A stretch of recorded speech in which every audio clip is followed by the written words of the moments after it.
Good day, viewers. Welcome to this exciting moment on critical issues. Today we'll be discussing on a very, very critical one, an issue that have lifted many and dropped a lot.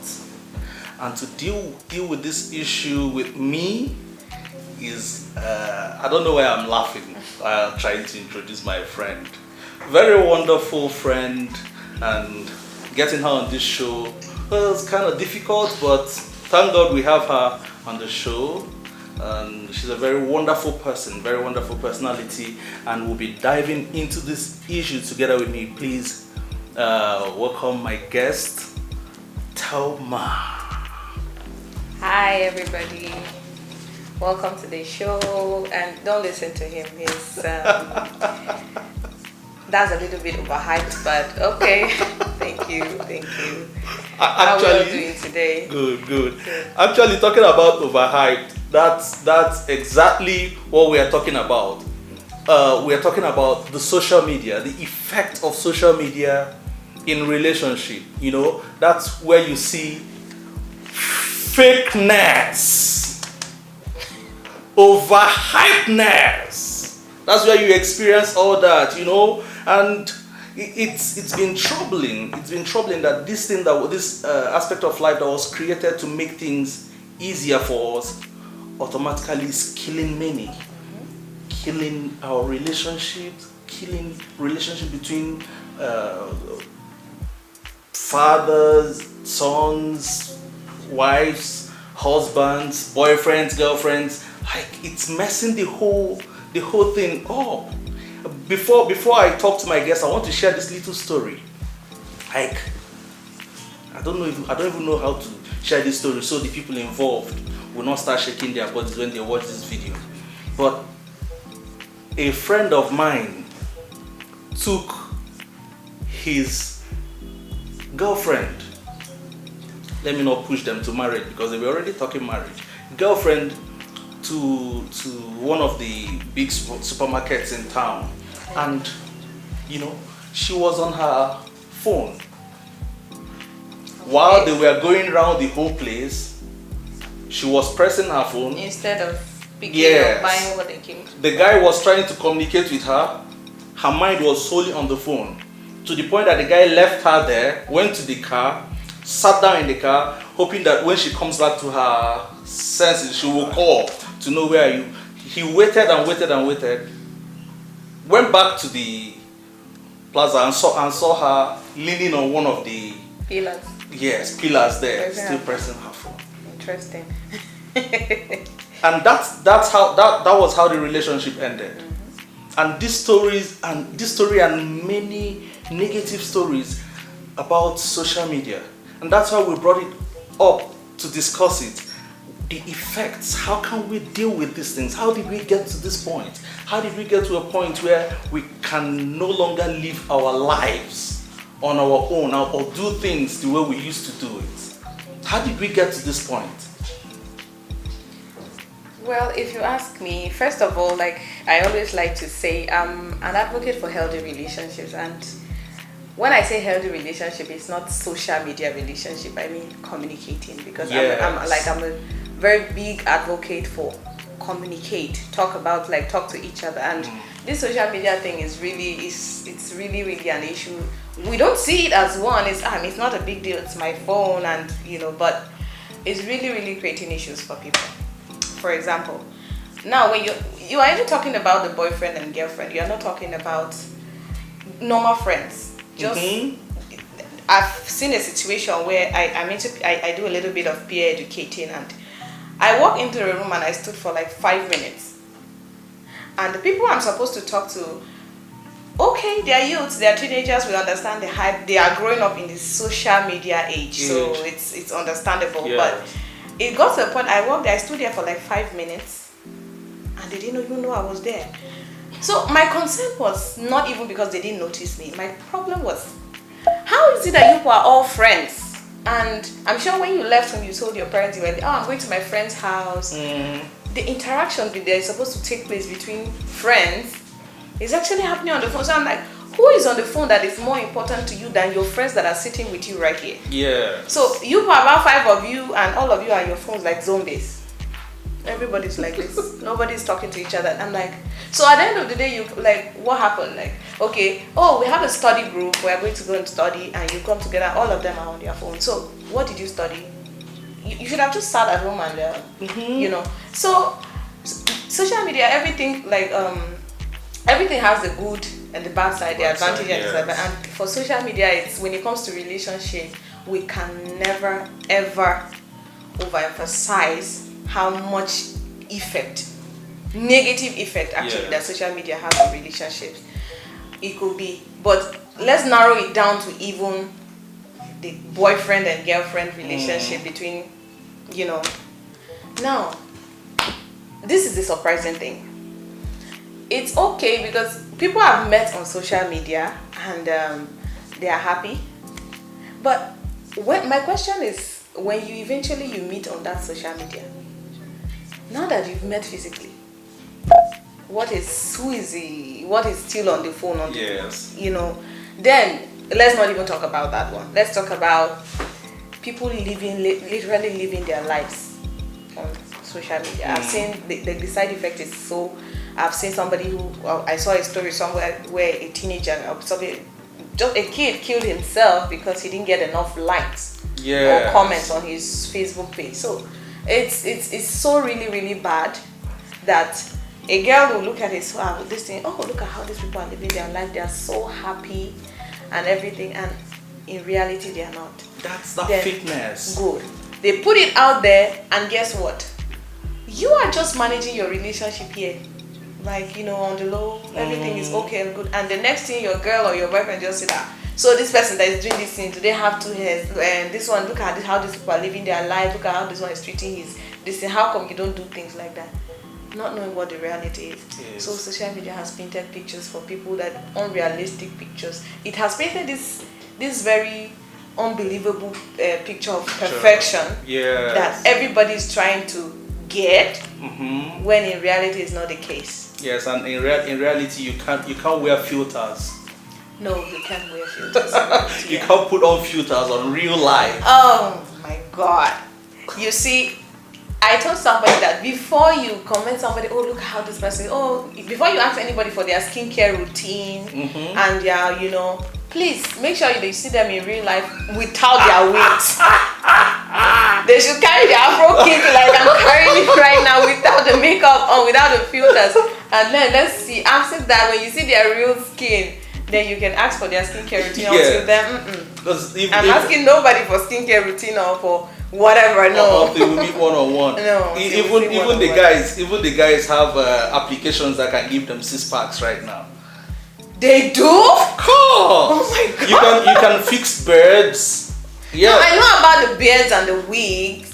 Yes, right now you can have 6 packs on Instagram. Right now on social media. So it's about the women putting on waist trainers and then, you know, so the guys have yes, it has gone really bad. We are at the point where we don't even know what our communication level is. When I say shut up in real life, it's different from when I'm using an emoji. I'm sending a message across to you. Like we use when I use SMH, right? That's what is shaking my head, right? When you put it there, it's different from when I express myself right in front of you. Those write-ups, people are converting it to their lifestyle. I can just put up a line. On the other end, I don't even know how you feel about it. And the reality of that feeling. I really have a problem with that. Like it's something that thing has been bothering me. That emoji, the shorthand, SMH, shaking my head, laughing my ass off, all those things. They are really. I don't know if about other people, but it's really a source of concern to me. Sure. The reason is teenagers, the younger people growing now, come and see their English essays. Oh my God. And then you understand the damage that is doing. Oh my God. Because a a lot of them know their they just know shaking my SMH. Mm-hmm. Tell them to write the full this thing, the full sentence. Mm-hmm. Or the full even this write the correct everything even this out. Oh my God, I said one of them will say OMG. So and when they get to exam jam, they write it or they write and I schooled, I don't know, but when I was in secondary school back then, we were taught, I know my English teacher, I mean, I still remember that when that woman taught me really well. Now, she would say there are places that there are some people that you are talking to, or there are some people you are writing, there are some formal letters, even semi-formal letters you're writing, you can't even use can't. Like, use cannot. Cannot. Don't use can't. Yeah. Now, can't is like something that is you can use that, right? You can use it. It's allowed in English. It's okay. But this shorthand now, you know, that was then. Look, that can't is actually a word, but you just can't use it in certain in some context. You can't. You can't. Then yes, some you can. But now we are having people, young people, not even teenagers, not children, or not just them, adults, writing to you. And there are certain things I go to when I get to work, I see some things on my tables, that some applications I look at, and I had to call somebody like, come, what did you write? I actually knew what he wrote. I know the meaning of what he wrote. I'm like, but are you supposed to write this here? So when you write your own report in the office, you are saying that he was like, oh, it's just an error, it just escaped. I'm like, you don't even know the impact this shorthand thing is having on you. I only use her shorthand in a situation where I know that a full text message, the message is going to be too long. So if I just find a way to cut it short, make it shorter. But other than that, what is wrong with just using, like, saying things the way they are, or writing them the way they are?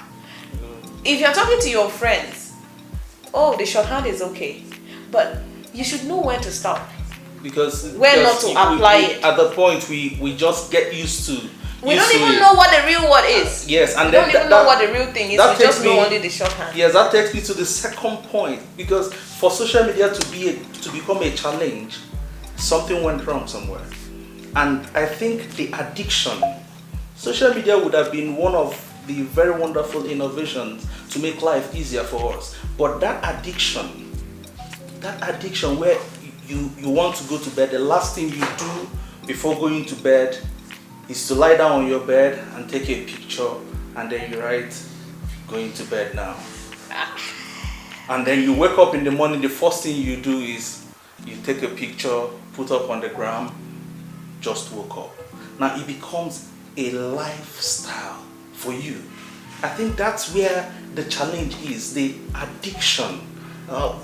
Getting up and eating normal time is no problem, but when that addiction, when you can't do without something, it affects every part of your life. I think that's where this problem is. My question is, how do we handle this addiction? How do we deal with it? Well, that's an interesting question. For grown adults like we, I think it's discipline, it's just, where you are comfortable. It's hard for somebody to tell you that, okay, this thing is affecting you, or has an effect. Like something that you are enjoying, you don't see the need for it to change for it. So you can only advise an adult that, oh, you know what, this thing has a side effect. This is how it's getting to you. You might not know it now, but this is what it's doing. This is what, even your eyes always constantly looking on your phone. It's not really good. It's not really healthy, yes. So you have to the best you can do is advise them. But for younger people coming up, parents, guidance, this is where I think these people need to come in. But then when you say it like that, some of these guardians and parents are actually guilty of basically the same thing their children are doing, because of course they grew up seeing you do it. Yeah. Probably they grew up with you, and then some of us, maybe we didn't really have it so much back then when we were growing. So now it's like a carryover and we're as excited about it as the people, the younger ones. So how do you now correct them? Okay, tell them, drop your phone and don't look at it. Then you are doing it. And then why are parents buying children phones so early? So early. I understand that now we live in interesting times in the sense that interesting time in the sense that there's coronavirus now. Children are not going to school, so whether we like it or not, they are forced to come back to their phones or to their gadgets to study and everything. But you as a parent, you can actually control that. Yes. Because the studying is already a lot of being on social media or being online and everything. So after their studies, why don't you take that from them and let them maybe read a book or teach them something different? Let them understand that there's something outside social media. Because whether we like it or not, a man or men, we human beings we're like people who fellowship. Where there's something called fellowship. I didn't realize how important that was until churches were closed, and I didn't get to on a Sunday, and I didn't get to go to church. I was just at home on my phone watching church online, and I don't know. I just suddenly started feeling so. Those first days that they say stay indoors, don't go out, just be at home. And because I live in an environment where the place is so quiet, trust me, I have to sometimes step out of my house and open my gate and go, just to be sure that everybody has not disappeared, like I'm still living. Because it was so quiet, it felt like everybody's gone, and I started feeling sick at some point. So I understand that fellowship between interhuman fellowship is actually important. So I think we need to bring that back, because this thing is taken away. So for the kids, it is solely on the guidance or whoever is the kids that are under your care. You just watch and control what they're doing with their phones and how much time they spend online. Then for you, the adult, is discipline, because nobody needs to tell you that very soon your eye will start something somewhere will start going wrong, and you feel like this is so. Basically, for adults, advice for kids, parental control. For whoever is in charge of doing that. Good, and that's a very, very lovely point. Very lovely point. We have to welcome back fellowship. Like when we talk about fellowship, it's not going to church. Fellowship, couples can still go out together, sit down and have a couple's time, like just them, not without the phone. Sometimes you go out, you go to visit eateries, you see a husband and wife sitting down and one person is pressing the phone. Sometimes both of them. Sometimes the both of them. We just need to get back to that time where we can have fellowship with each other. But sometimes you're chatting with friends and then somebody sends a bottle of wine as an emoji. Like, that's where we're having our drink. On chats. That's crazy. We should. See, how bad this thing is, the impact of this thing is, somehow it feels like we downplay it, but it's something we actually shouldn't. Why? It's because we're at a point where even to church, to places of worship, we have Bibles on our phones now. So some people just go to church and just cross their legs. So open the book of this so and so place. I'm a Christian, so I like to use the Bible. But they say open and so place, and then they were like, you see somebody who cross the leg and probably take a tab and it's just swiping and then you are like looking. Then you that has maybe the hardcover, the copy Bible, the Bible, and then you are looking like, okay, so why am I the only person?